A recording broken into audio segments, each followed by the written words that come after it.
having those lives outside of racing, of being a working professional, of being just a kind of a normal person, and having friends that weren't just into bikes, where you're like, hey, I went to this race and I got a top 10, and they're like, that cool, I guess. Like, is that is that good? Like, shouldn't you be winning these races?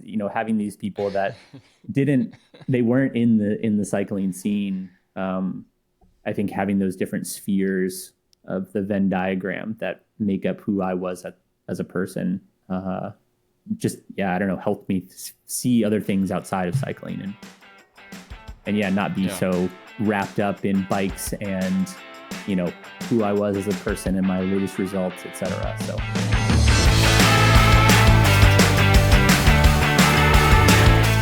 What's up, everybody, and welcome to the Stable Cyclist Podcast. My name is JP, and I'm so glad that you're here with me today.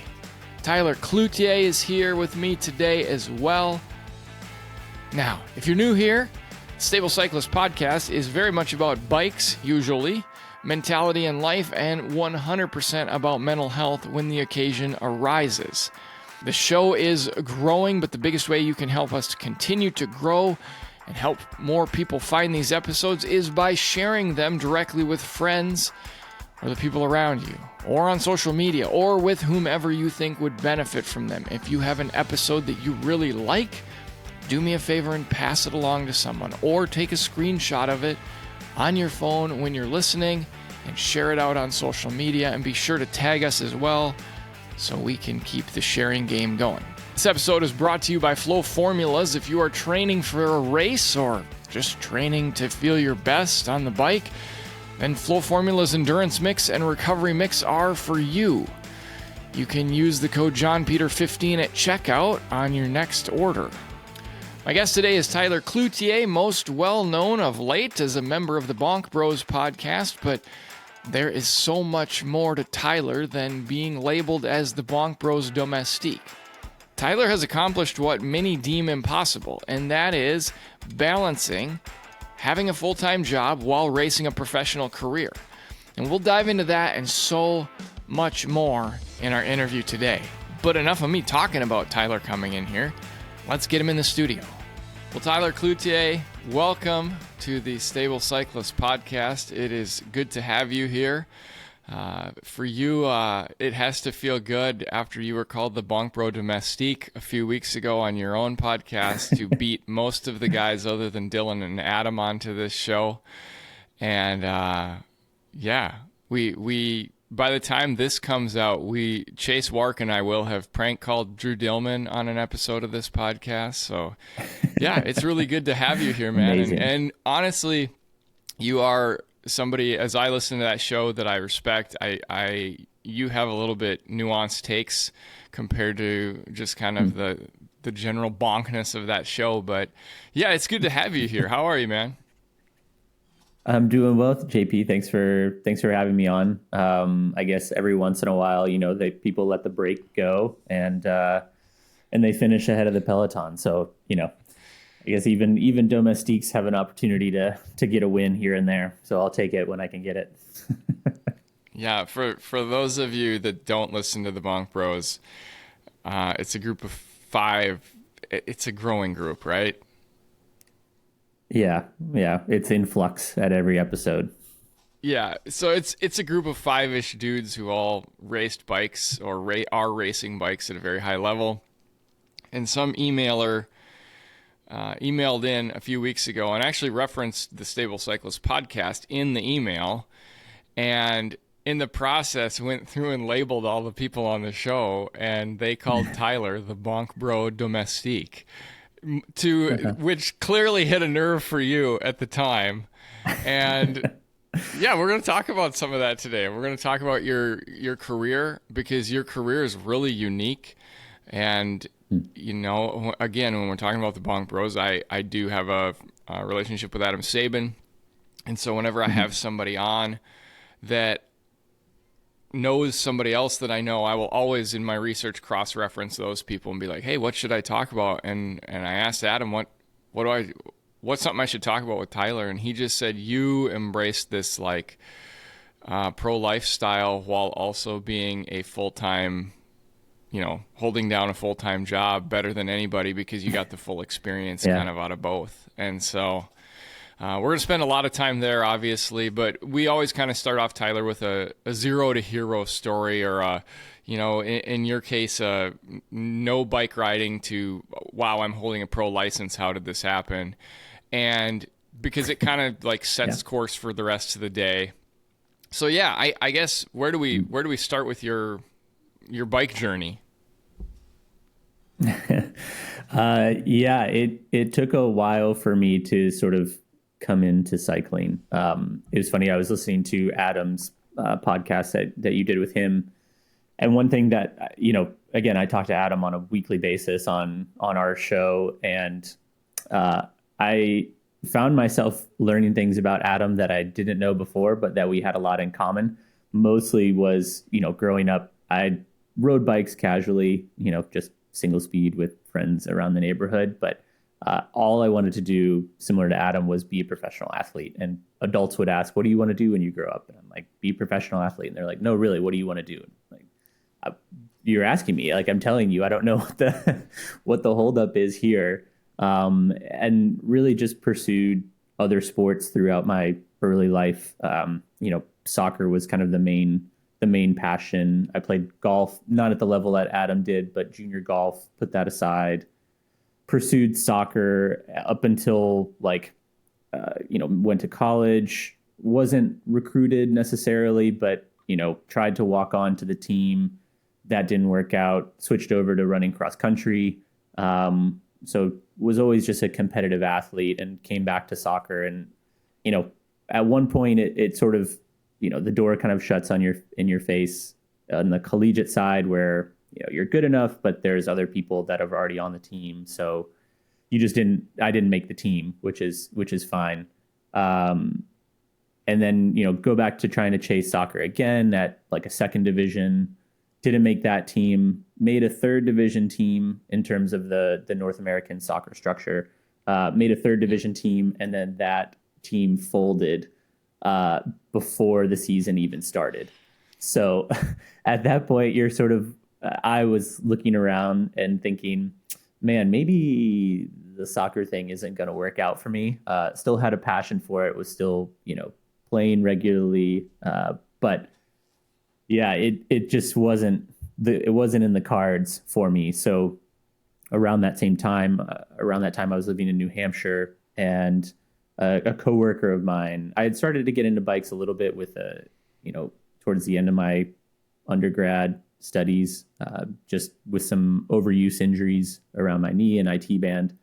And the doctor said, hey, you could ride bikes. So I had a bike that I was riding around, commuting to class, etc. And then when I moved to New Hampshire, another coworker of mine was also a former soccer player, was really into bikes, and we just sort of connected on that front. And yeah, from there it was, we went to go, we were going to run a quick errand at a bike shop and then carry on to go do something else.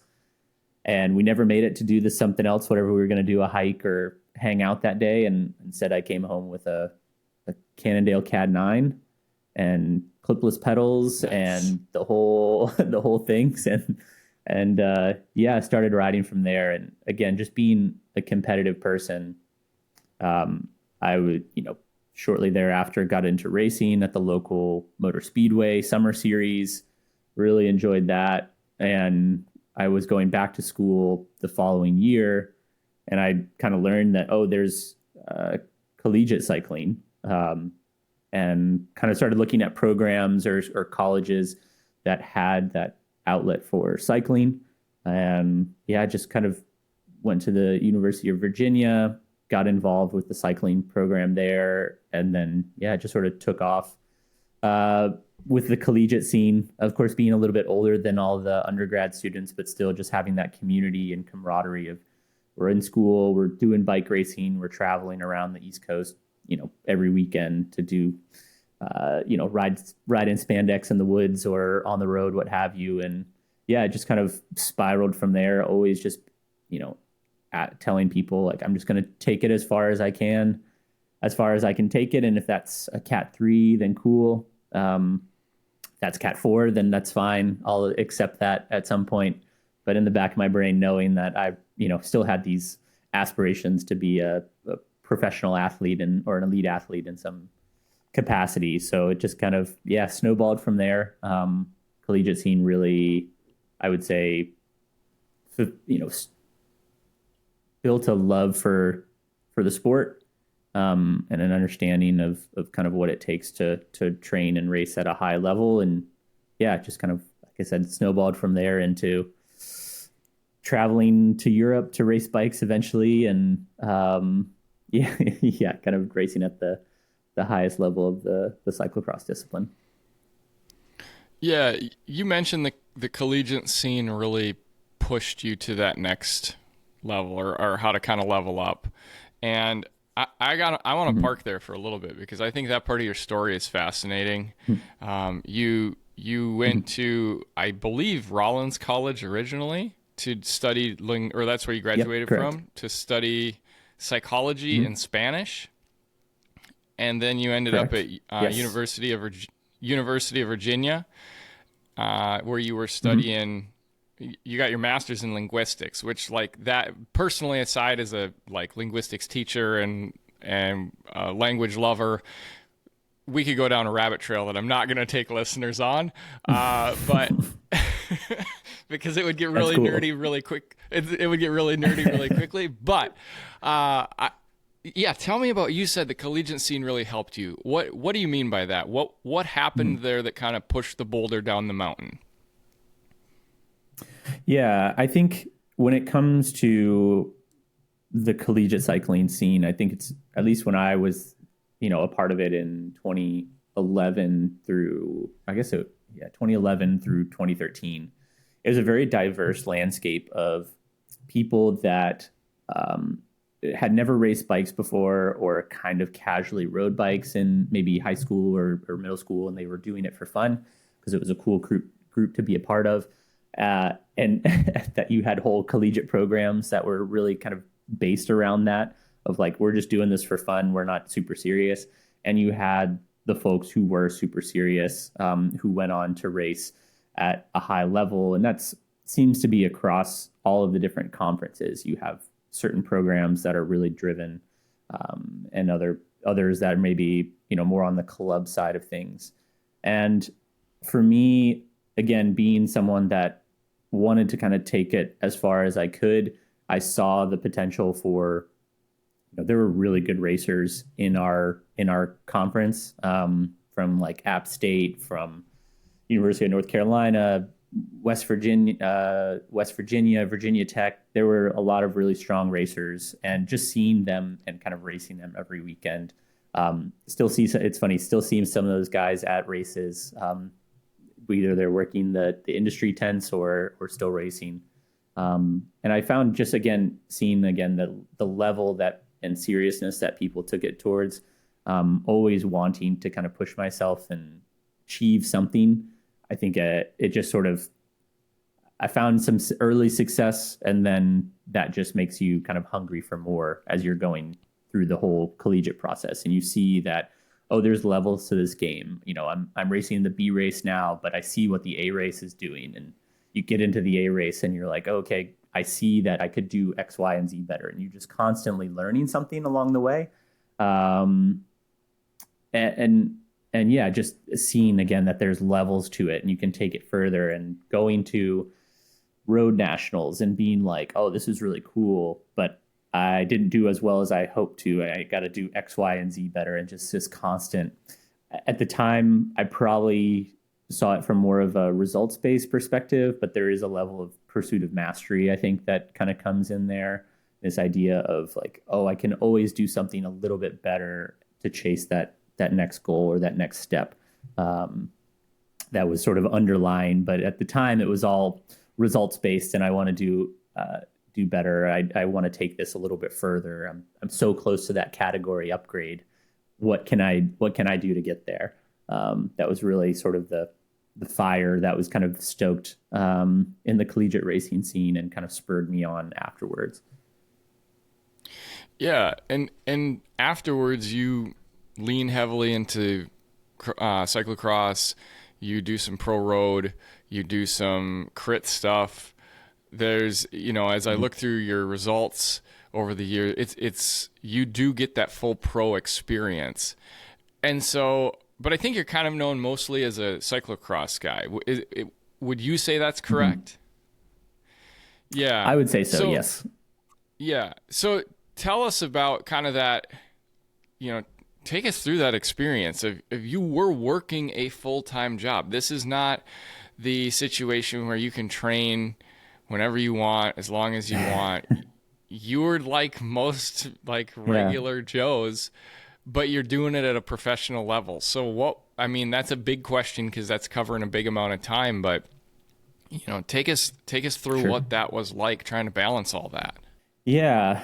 Having been a student athlete, I think, and for even young people that I work with or talk with now, I think there's a lot of benefit to being a student athlete or to being involved in clubs because it teaches you how to balance competing priorities. And I think all of us, no matter if we're involved in sports or doing something else in life, other pursuits, there comes a time when you have to figure out, okay, how do I balance this thing that I enjoy doing with my day job? And so as a student athlete, I think I learned pretty young that, I got to do my homework. I've got to be prepared for school, but also I, want to keep continuing to excel in athletics. So I think that foundation was really laid. As a, just to, how did I get to cyclocross? I think I had sort of tried, I wanted to do the road thing. Road was, always watching, not always, but when I started getting into bikes, watching the tour in the summer was the coolest thing. And then you watch Milan San Remo and you're like, oh man, this is awesome. Like these long classics are cool. And seeing at the time, some of the big American stage races that still existed and following those and wanting to go do those was, I was interested in racing on the road. And of course, just, was still doing some mountain bike stuff, was dabbling in cyclocross as well. The road thing, there's a lot of politics. And at the time I don't know how it is now, but there were age restrictions on some of the like domestic elite teams. You had to be, I think they had to have an average age of 27 or something around there. So at the time when I was reaching out to these domestic elite teams, I'd had some success in local and regional races on the road in the Cat 2-3 field. But when you're 27 trying to reach out to domestic elite teams, you're kind of right on that cusp of not quite young enough and not, I guess, putting up results that the team needs. Given the age restriction, or just maybe putting up the results that the team is looking for. So cyclocross kind of, I wouldn't say it was a fallback plan, but it was something where I was having success. And I think I love cross just for the level of athleticism that it takes. I think so much today, gravel, road racing, a lot of it is just a watts per kilo contest. And there is some nuance in some ways that you can get around that, in terms of having good pack reading skills or some technical abilities. But if you don't have the raw power, which I did not and do not, then getting on and off your bike requires a level of skill and athleticism that I think just adds a layer to it. And so for me, sort of leaning into cross and pursuing that at a high level, again, it just all kind of builds on each other. So I would move to Texas, was working my first job, and I was still trying to race bikes. I would come home from work and try to train in the evenings, and found that didn't work for me, because I just was like sad.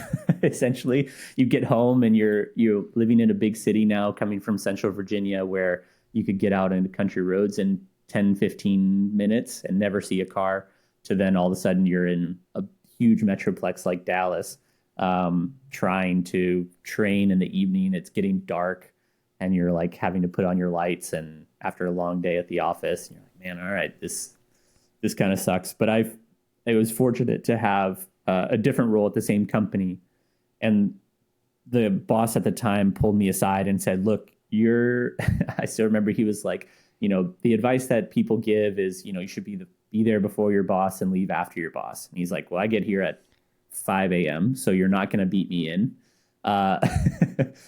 which I took as, oh, okay, cool. Well, then I'm going to show up at 8 and not try to beat you in. I'll beat you out. I'll, leave after you, but I'm not going to try to beat you in the door. And that just opened up for me the opportunity to train in the morning, which I found, again, just a quick way that I could get up early. I was motivated to train before I got to work. I was riding into the sun, which as a morning person was great. You start in the dark with the lights on, but then the sun rises and you feel accomplished at the beginning of the day. So I really kind of carved out this time for myself in the morning to, really dedicate myself to the training. And then that would prepare me for racing on the weekends. And it started with local races around the Texas scene. And then you have some races, like I drove to St. Louis on a weekend, took some PTO to drive up there. Went to Jingle Cross, which was still happening and was a big race at the time. Leaving at a Thursday afternoon, taking Thursday and Friday off to drive to Iowa City. And really just, again, kind of expanding the ring of races that you would get to. And every time just wanting more, getting my teeth kicked in, but still wanting to be like, oh, I could do this better. I could do that better. I kind of know the game now. And it just, again, kept building on that, where you're starting to go to bigger and bigger races. And I had transferred jobs. And at that point I was starting to still doing local races, but mostly a UCI calendar. And I knew my manager at the time from my previous job, and we had worked together. And I just went to her and I said, hey, I really want to do this bike racing thing.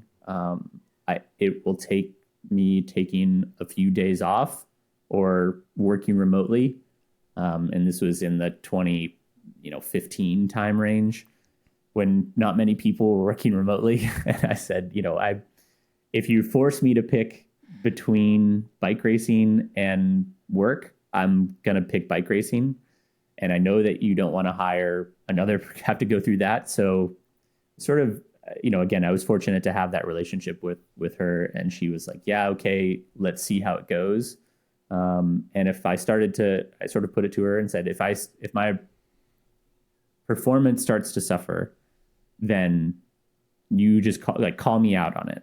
And I just tried to, again, it maybe take some advantages of having that ability to work remotely when I could. And yeah, I mean, that was kind of the game was, leave on a Thursday or Friday, race on the weekend, come back either Sunday night or Monday, a lot of very tired first days back in the office, and then kind of do it again on Thursday through Sunday or Monday. And then it was kind of expanded from there, where it's like, hey, this is not really efficient. How about I just work remotely for a couple more days and a couple more days? And eventually just saying, hey, I want to go to Europe.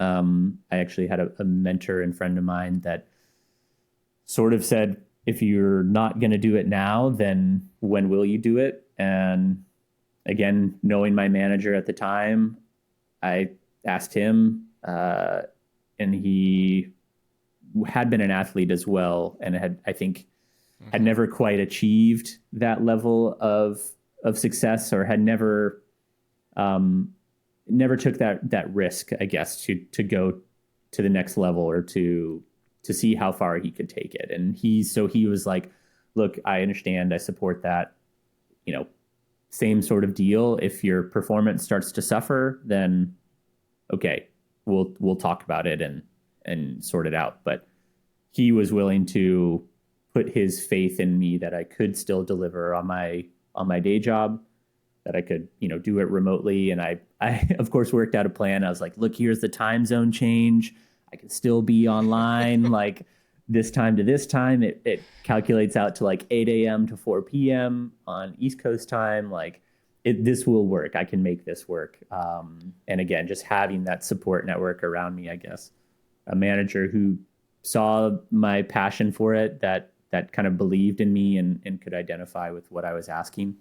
I think I was in a fortunate position to try to make both things work and try to get the most out of myself and out of that experience.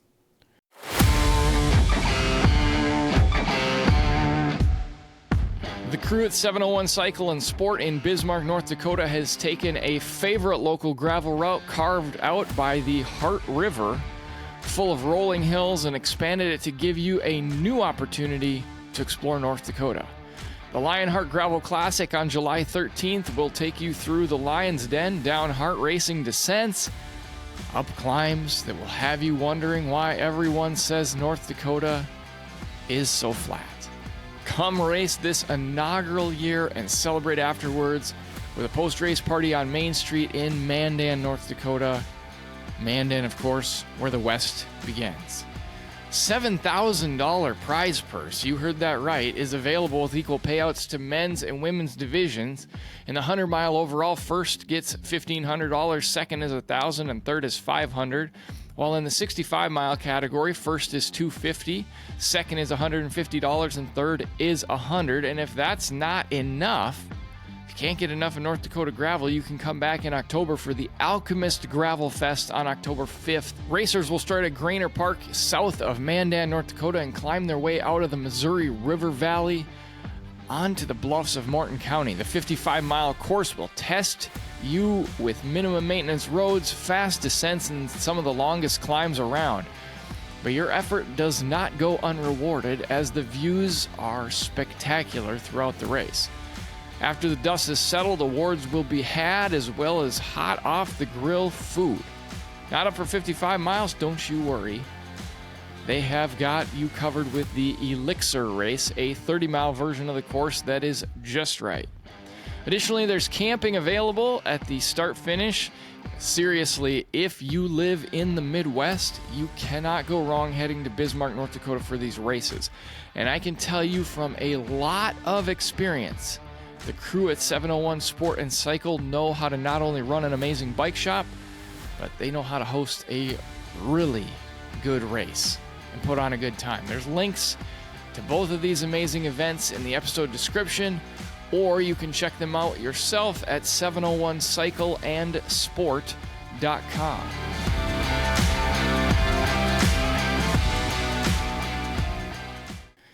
Yeah, you mentioned you started to have just a UCI schedule. Mm-hmm. And my guess is that is because you wanted to get to Europe. Is that correct? Yeah, I think it just was in line with it was to get to Europe. I'm not gonna make it long-winded. Yes. No, it's all good. And I know there's some people listening who might not understand like how those two connect. The big races for cyclocross especially, but in most bike racing, happens in Europe. They are run by an organization called the UCI. And in order, especially in races like mountain biking and cyclocross, in order to get into those races, or in order to like qualify in a decent position, you have to have points. Am I explaining that well, Tyler? Yes. Okay. So you would need to do the UCI races here in the United States to accumulate said points and results, to be honest, where did you travel to those races, Tyler, with the national team, or was that solely on your own that you decided I'm going to go do this? It was just on my own. My whole racing career, I've always been outside of the national team. So it was always on my own as a privateer. That is crazy. Yeah. What? Yeah, go ahead. Yeah. Tell us about that. I didn't have that as a question, but like, what is that stress like trying to plan, like, oh, I'm going to go race at Koksijde and I'm going to go race at Tabor and all these sexy places we see about and these World Cups in Europe. But usually when people from the States are going there, they have that full support from the national team where they're just like, you're going to land on your plane here and then we've got you from there. Yeah. And you're saying, no, I went and I was like, I'm going to do this myself. Tell us about that. Yeah, I think it just all these experiences build on each other.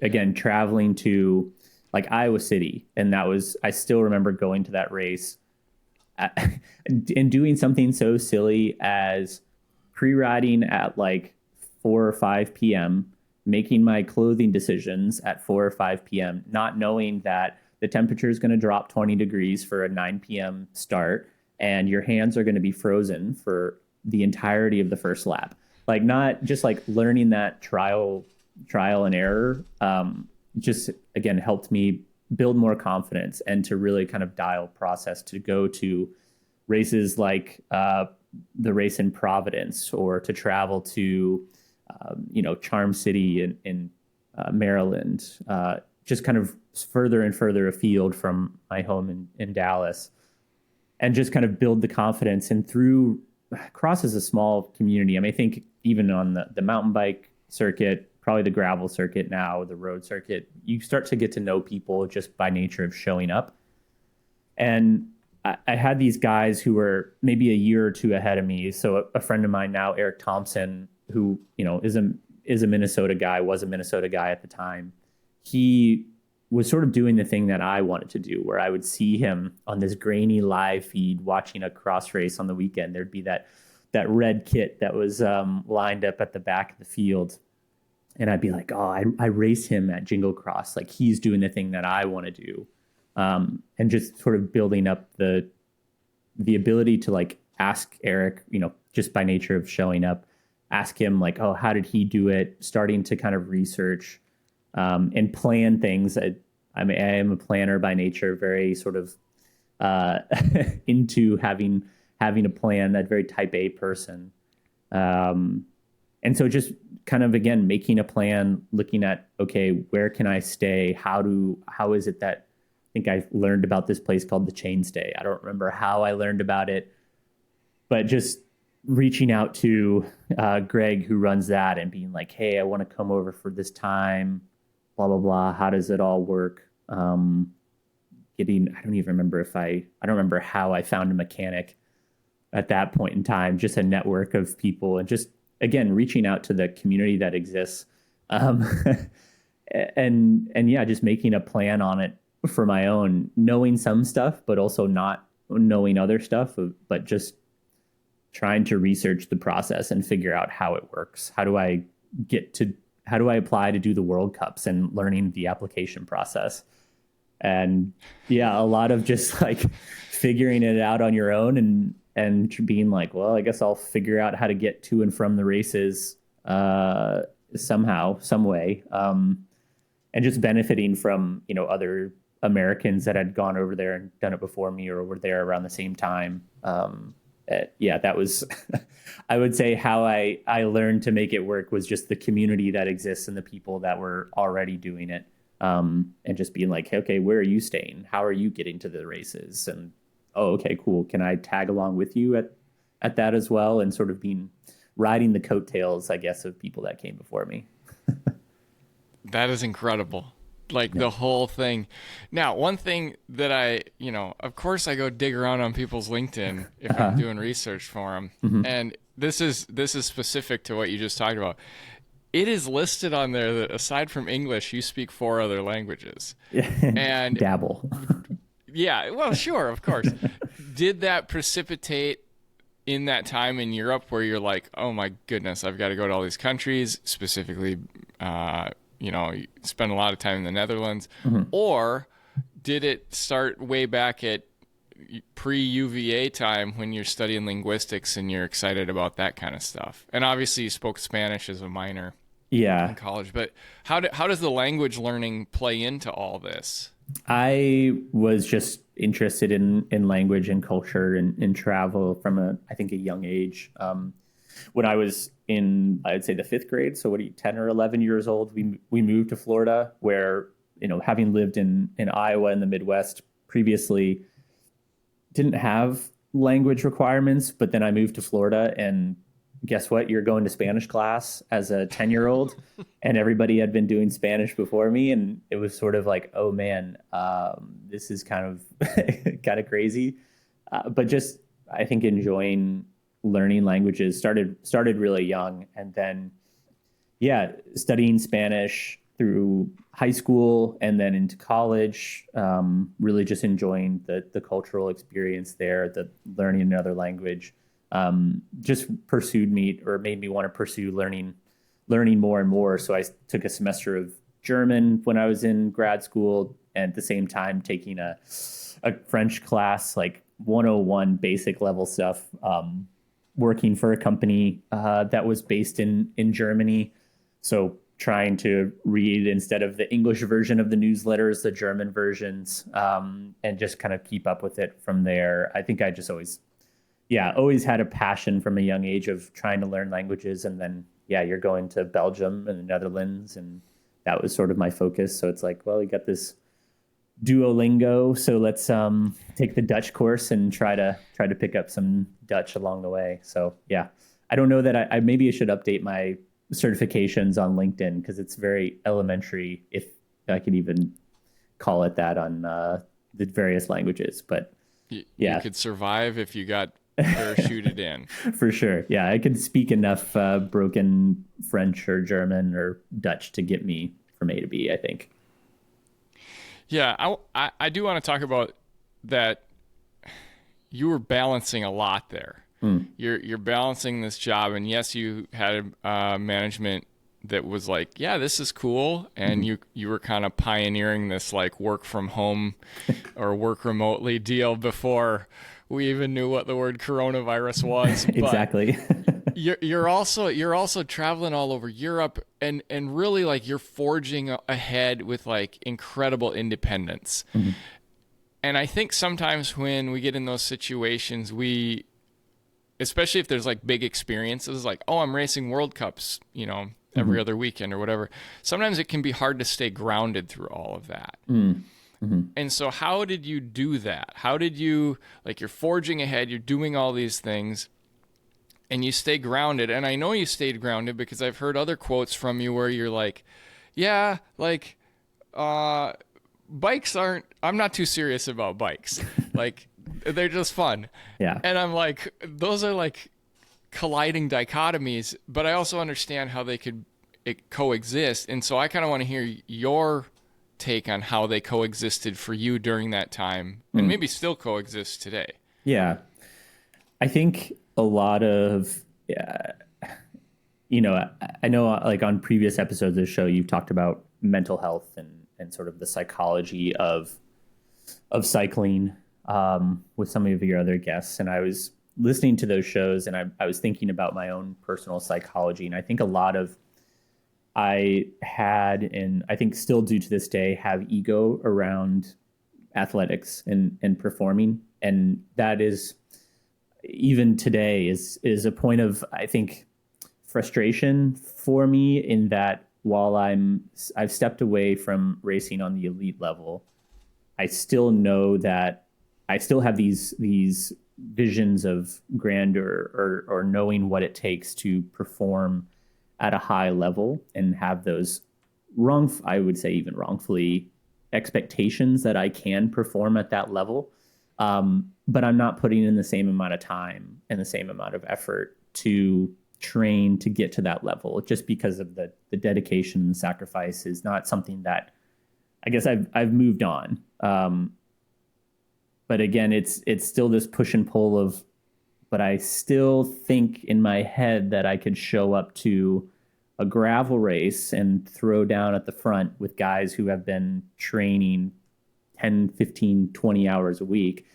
It's sort of this unrealistic expectation. And I think that, again, having that ego, I saw a lot of success early, and that ego was sort of quelled, right? You're winning the local races, and you're like, oh, okay, cool. I'm like, hot stuff here. I'm going to go to the regional races, and then get your teeth kicked in, but you get a little bit better, and then you're starting to get some notoriety. And so I think, well, how did I stay grounded was your question. I think a lot of it was I had good people around me, good community that wasn't, they saw me as a person and didn't just think like, oh, you're this person that has raced this race and has achieved this level. And I think I appreciated that. I think it helped me balance the ego side of me my ego, where I was chasing these results and chasing, you know, you were talking about the domestique, the listener that wrote in and called me a domestique. And I think in that moment you saw my ego kind of pipe up and be like, hold on now. Like, yeah, these guys have these gravel events, but like I was 19th at Koppenberg Cross. Like, show me anybody on this show who's been top 20 in a European cross race, and maybe Dizzle has, so we'll give him credit. But of the people, on the show, like, again, my ego kind of comes out there. So, I can't sit here and be like, oh yes, I'm such a humble person, because I do have that side of me, and we could spend an hour kind of, as we all do. Yeah. Sure. But I mean, we could spend hours kind of analyzing, like, where does that come from? And we'll save that for another episode, I guess. But I think it was having the people around me that just saw me as a normal person, that, I don't know, I kind of enjoyed the aspect of being like a working man's pro. I think I had a friend that reached out and said, hey man, I think it's really cool that you're doing this with a day job, because I mean, believe me, I wanted to quit my job and to try to race full time, but then it's like, well, how am I going to have healthcare? How am I going to pay for all of this? Because I'm not getting sponsors. I'm not getting the results that bring in the sponsors, and social media wasn't quite a thing at that point. So I'm not, that wasn't an avenue that I was tapped into, nor did I have the bandwidth to like start a YouTube channel. Although if I could go back, maybe I would have, or to lean into Instagram or Twitter at the time or something like that.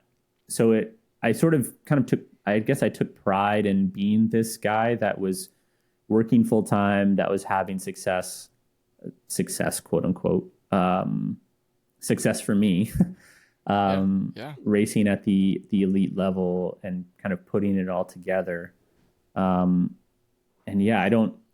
think that might have helped to stay grounded, having those lives outside of racing, of being a working professional, of being just a kind of a normal person, and having friends that weren't just into bikes, where, you're like, hey, I went to this race and I got a top 10, and they're like, that cool, I guess. Like, is that good? Like, shouldn't you be winning these races?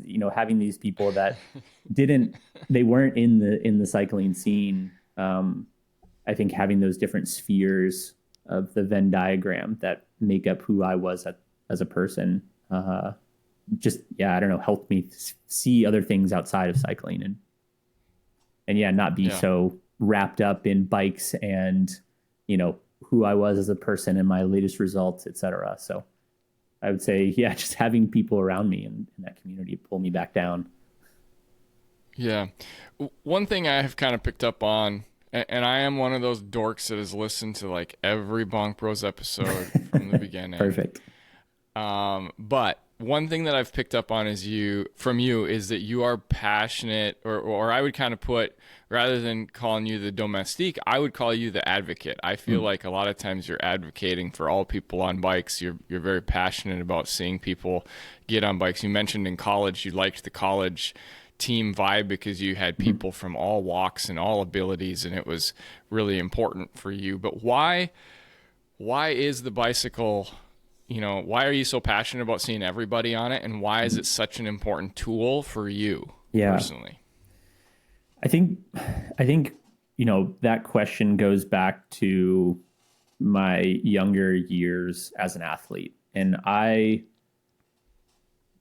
excelled in sports, and I think I appreciated sports because it was a meritocracy, right? If you were the fastest runner, then you won the race. If you were the best golfer, then you won the tournament or you placed really well in the tournament. There was always this, if you were the best, then that led to performance or led to the results. And then you get to a certain age. For me, that was high school, where I'm like, okay, I'm playing really well, soccer, that is. And there's this Olympic development program that exists. Like they have regional, state, and then national teams, right? That's how you get into the cycle of being within the U.S. national team, go to bigger and bigger tournaments, et cetera. And I remember talking to, I think, a guy who was just a year older than me, and he said something to the effect of like, yeah, you could go to the tryouts, but they already have the people who they're going to pick, right? And that was maybe the first time that I became aware, and I didn't know at the time, but I sort of became aware of the politics that are involved in sports, the favoritism that exists sometimes with coaches or with programs. And I was just like turned off to the experience. I was like, well, what's the point of going if they're going to keep picking the same team? Even if you are as good as the kids who are on the team, which I felt like I knew some of those kids, and I'm like, I'm as good or better than that person. Why? But I didn't know the coach. I wasn't involved in the program since I was 5 years old. And so it really meant for me that the door wasn't open. There wasn't that meritocracy didn't exist. And I think as I kind of went through different athletic pursuits, chasing this idea of being an elite or a professional athlete, I saw that. And I saw kids kind of burn out of sports or not continue sports because they didn't have someone that either gave them a shot or they didn't have access to the right program or the right equipment or someone to just push them in the right direction or redirect them down a specific path. And I think that for me, like, I was frustrated by the fact that, you have, and I think it again kind of fueled my belief of that everybody, racers of a certain caliber, should go to Europe and don't be beholden to the national team, because that door is just, you have to know people. You have to know the coach. You have to be involved. And sometimes, for better or worse, they're going to pick who they're going to pick, and it's not a meritocracy. You could have X, Y, and Z result, but if you don't know the right people, then those doors are closed to you. But what I found, particularly with cycling, was that I could go and do this on my own. I didn't need the support of a federation or a specific coach to get me to those races. I could organize my life in a way that I could show up at the same races, and the national team could be there, and I had my rental car or borrowed vehicle, and I could just rock up. And I still remember, again, this is existing outside the system, but I remember being at Hoogerheide maybe the first year I went to Europe, and knowing some of the people within the program, but feeling almost like shunned from the American Federation. Like the USA Cycling was there, and I'm just like kind of floating around the outside being like, hey guys, how's it going? Like, I'm American, I'm here, I know these people, and sort of getting these looks of like, who are you? Why are you like hanging around? And again, rightfully so, like those mechanics and coaches, they're stretched thin. They're supporting 20, 30 riders, cooking up all these pancakes and handing out gels and making bottles. Like, they're stretched thin, right? So I can't expect them to be so welcoming. But then I'd go talk to my Canadian friends, and they were like, yeah, dude, like, cool. What, like, hang out with us, like, come pre-ride with us. Not that I was stealing their resources, but just a welcoming vibe. And I think that, going to Europe, racing on my own domestically and internationally, I think I saw and really became passionate that you can do this on your own if you ask the right questions, or there's people out there who are willing to share the knowledge that they have with you. So all you have to do is just ask the question and show that it is possible. I can go to Europe, I can organize a place to stay, I can find a mechanic, and lock them in for a series of races. I can register for races and get there on my own. I don't need a federation to say, here, you get the thumbs up, you get the pass to go and to race this race. And I think I really enjoyed that. And looking at our sport, cycling that is, and seeing that there are certain opportunities where or avenues for success that people think, oh, I have to go to this national team camp, or I have to go to this race to get identified to make it. And I just, in my head, I'm like, you don't have to. You can have success and get to that elite level without having to be beholden or to like be a part of a system that maybe doesn't work for you. And I think that for me is just, that's where kind of the passion comes from, as someone that existed outside the national team, that was kind of, I was older, right? So I wasn't in the pipeline from a young age. I came to cycling quite late, in maybe 21, 22 years old was when I got my first bike and started riding and racing. But so I didn't have that introduction to the national team. I didn't have those opportunities available to me. And I just, again, I see people who think that being on the national team or being a part of some program is their ticket for success. And when they don't get on that team, they're like, well, what can I do? How am I going to ever get to that level? And I think that level does exist. It's still there and you can achieve it, and you don't have to be a part of the system or the systems that exist. It certainly comes with its benefits, and there's pros and cons to being in the national team or having with the development programs, but it also exists outside of that. And at the end of the day, is cycling something that we want our juniors to do for their life, or do we want them just to shine brightly until they're 18 and then they go to college and then they graduate college and there's no opportunities for them, or they don't think that there's opportunities for them? Yeah. So you have, I think that's very well said. You have moved into this coaching role now. You obviously still ride your bike. Mm-hmm. You said you still crop up at gravel races and swing bigger than you maybe can. I understand the feeling.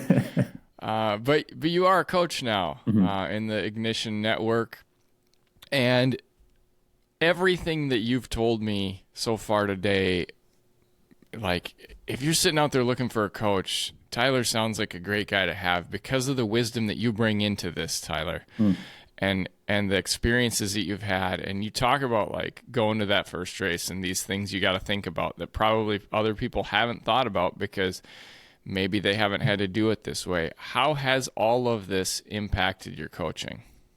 I think the reason I got into coaching was to start to share this knowledge that I had accumulated over years of doing it on my own, of learning what to pack for races, of learning how to be efficient in travel, in organizing for a race weekend. How do you, physically preparing for a race? That it's not easy, but you can find programs, or you can kind of get there. There's well-known pathways, but like, how do you, position yourself mentally to go into a race where, you might be writing a check that your physical abilities can't cash. So how do you approach that from a tactical perspective or from a mental perspective? That was something that I had accumulated this knowledge. And again, having friends that existed outside of cycling probably weren't interested in hearing, but I wanted to share with somebody. And that thing that led me down the coaching path. Being with Ignition now, I find that a lot of our coaches have that experience and they're still doing it at a high level, or they're, they did, I guess, in the case of Adam and myself, having raced at a high level, we have that experience and we still continue to ride. I mean, the question that you asked earlier that I glossed over in my rant was, how do you, still use the bike today? And for me, it provides a sense of community. There's some accountability there when it comes to sticking to a fitness plan and staying in shape. Knowing that if I do want to keep writing some checks that I can't cash, I do have to ride my bike occasionally.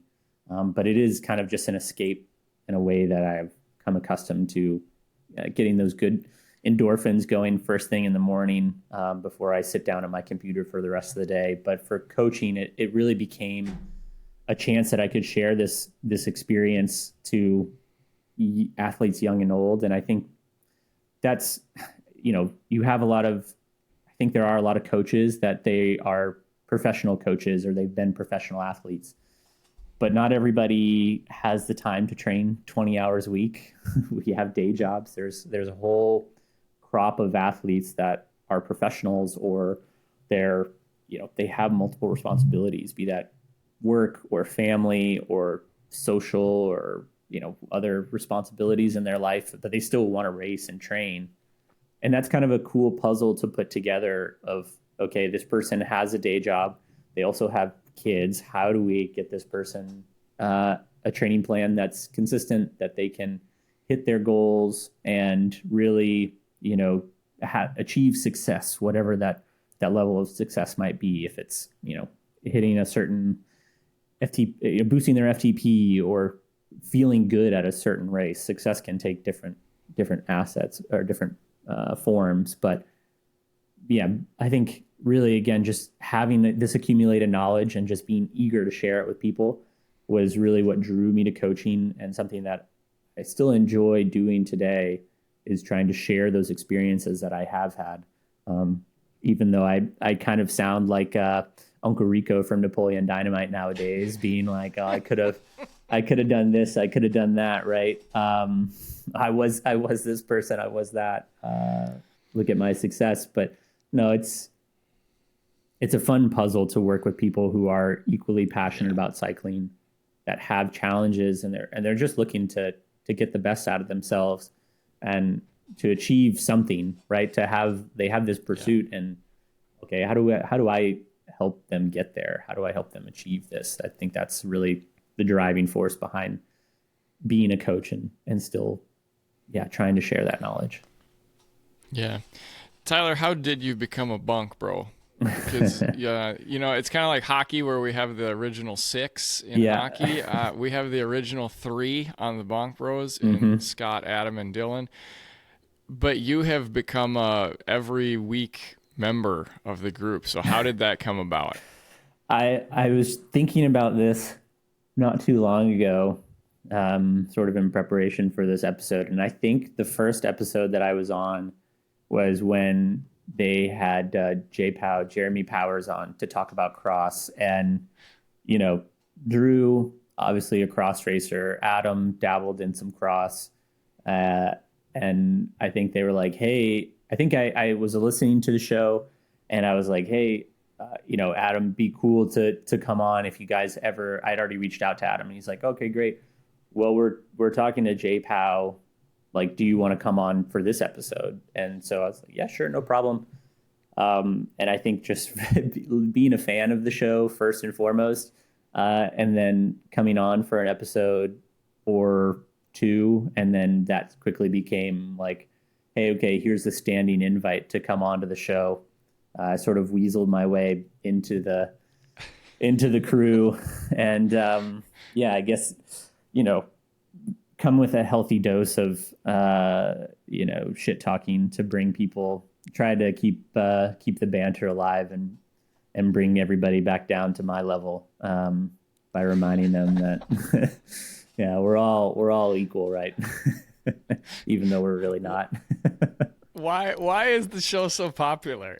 It's like the dumbest idea ever. Like just 5 guys sitting around talking, 4 guys, whatever it is. Why is it so popular? I have no idea. When I meet people, like I was in one of our local races, and a guy that was in the A race was like, "Hey, are you Tyler?" And I was like, "Yeah." And he's like, "Oh, I'm so and so." I think his name was also Tyler. He's like, "I'm Tyler. I listen to the show, big fan." And I'm like, I don't understand why, because I'll listen to episodes and there will be nothing that we cover.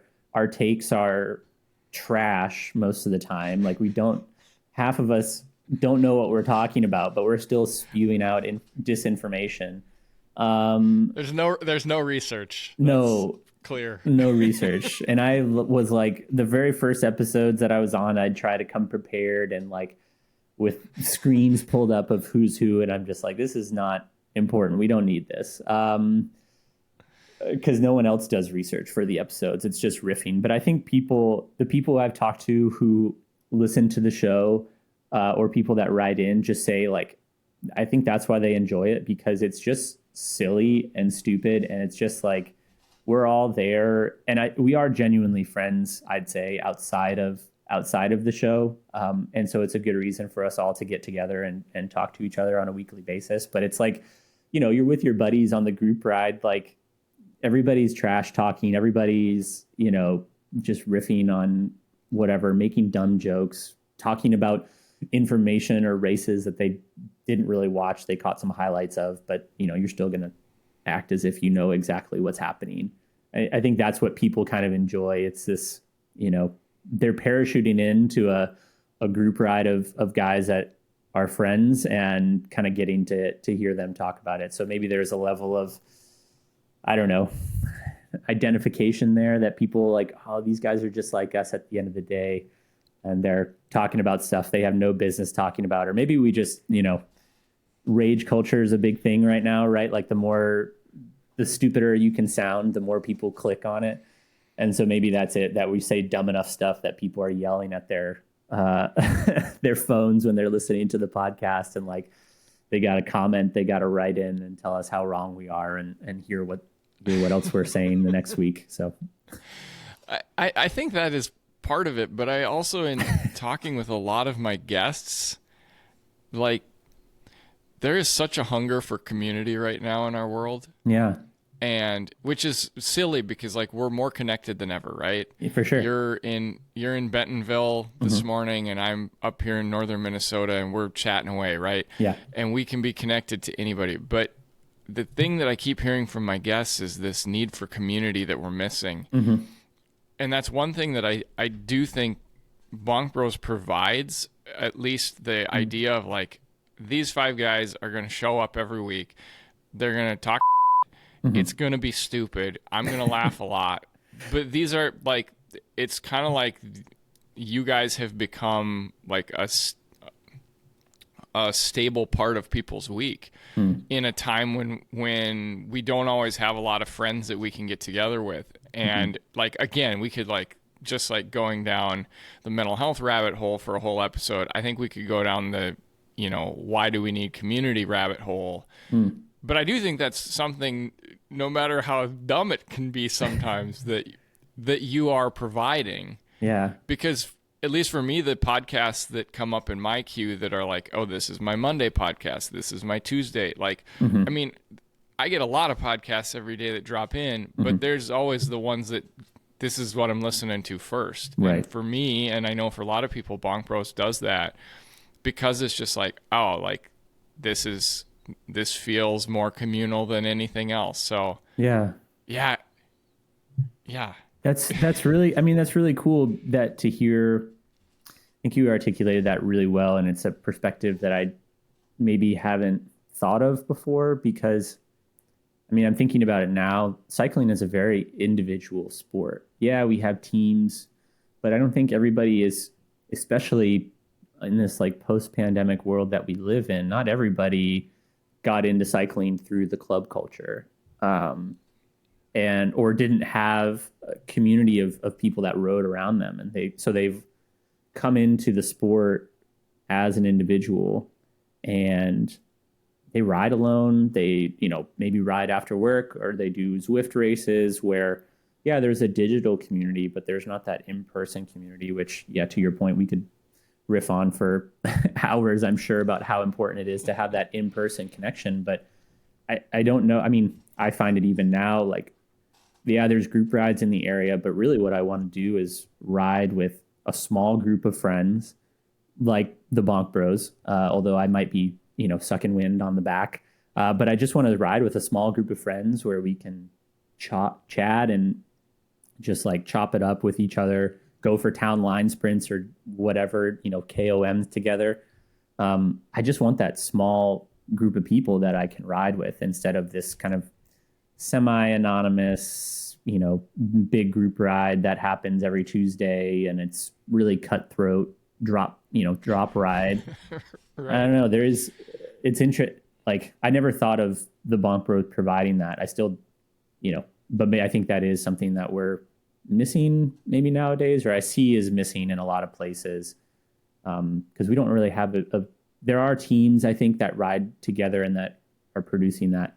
I haven't made it out to ride with those clubs. Maybe I should, but yeah, I think something missing that aspect of community is a shortcoming of cycling culture currently. All right, Tyler, I got 2 questions left. These are a lot lighter than anything we've talked about today. Okay. Speaking of going on a bike ride with friends, let's say you are going to go, and you're bringing me with, because that's why I'm asking you the question, but we're going to go anywhere in the United States on a gravel ride. Where are you guiding me? Well, what kind of gravel ride do you want to do? Do you want to do a lot of climbing? Do you want to? Well, I love climbing, but you're the host. You do you, man. There's I've been very fortunate to ride bikes in a lot of places. And while I haven't ridden everywhere, I think a couple of places come to mind as you're asking me that question. One is like Southwest Colorado. Had the good fortune of just actually on like a rock climbing trip with where I brought bikes, riding with a buddy from around Ouray area. That's just beautiful if you want mountains and such. But I really enjoy kind of exploring like New England. Done some gravel riding up in Maine, and that is super cool. You have these little farm roads, and I guess they're snowmobile roads in some cases, to go just explore kind of the backwoods. I think that's a place where I would enjoy just getting lost in the woods and taking somebody.